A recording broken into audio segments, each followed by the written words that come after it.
The FBI hacked over 8,000 computers in 120 countries based on one warrant written by Joseph Cox November 22, 2016 / 6:18 p.m. Eastern Standard Time. Copy this URL. In January, Motherboard reported on the FBI's unprecedented hacking operation, in which the agency, using a single warrant, deployed malware to over 1,000 alleged visitors of a dark web child pornography site.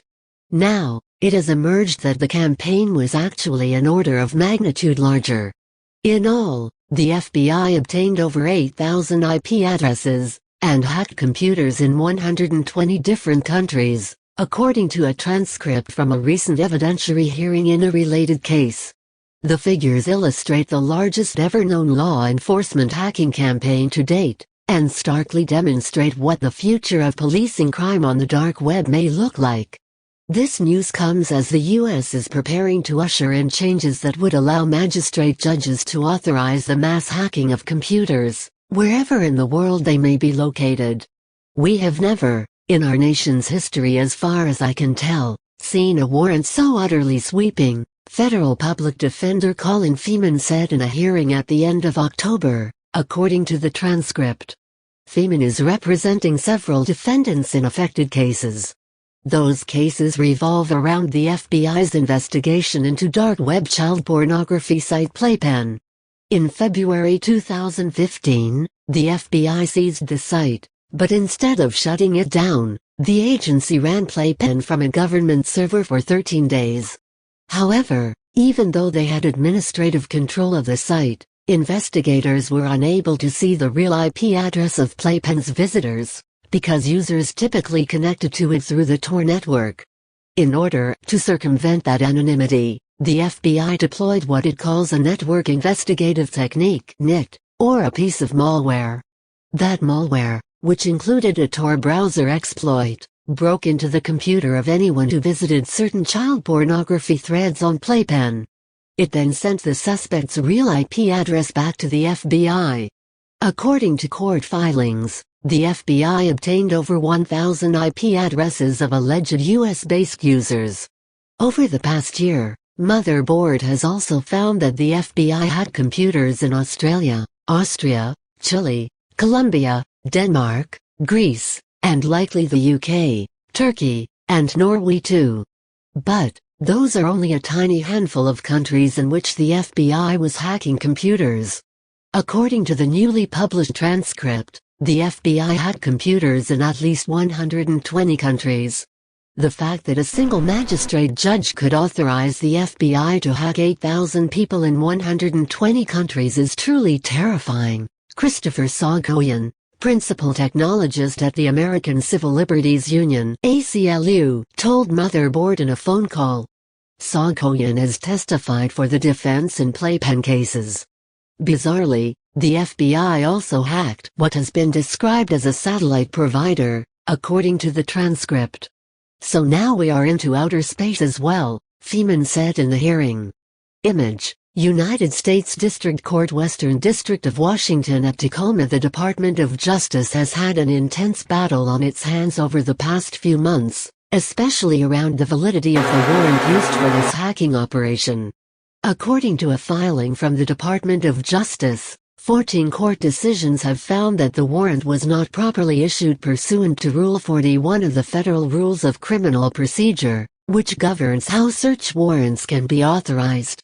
The main issue has been that the judge who signed the warrant, Magistrate Judge Teresa C. Buchanan in the Eastern District of Virginia, did not have the authority to green-light searches outside of her own district. In 4 cases, courts have then decided to throw out all evidence obtained by the malware because of the violation.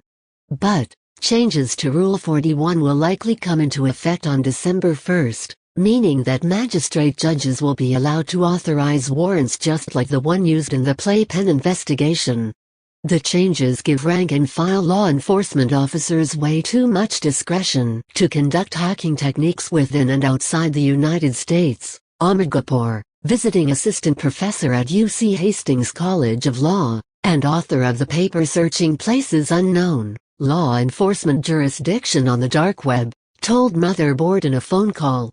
Soghoian added, with the changes to Rule 41, this is probably the new normal.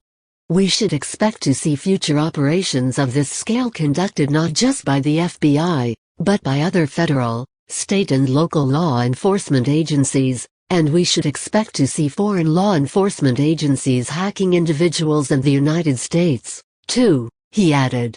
Indeed, in August, Motherboard reported that Australian authorities had hacked criminal suspects in the United States.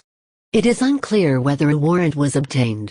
The Department of Justice said it received Motherboard's request for comment, but did not provide a direct response in time for publication.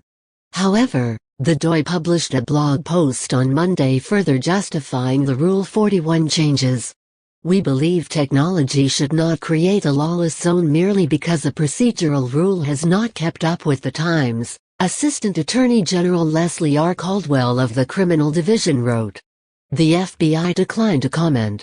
As far as is publicly known, these mass hacking techniques have been limited to child pornography investigations. But with the changes to Rule 41, there is a chance U.S. authorities will expand their use to other crimes too.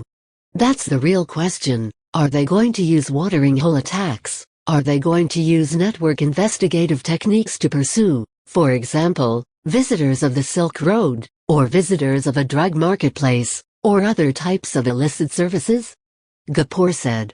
Get 6 of our favorite Motherboard stories every day by signing up for our newsletter. Topics: hacking, FBI, Federal Bureau of Investigation, child pornography, playpen, government, law enforcement, warrant, Rule 41, network investigative technique, network investigative tool, NIT, malware, spyware. Contact the author by email or Twitter. You can reach us at letters@motherboard.tv. Letters may be published. Want to see other people talking about Motherboard? Check out our letters to the editor.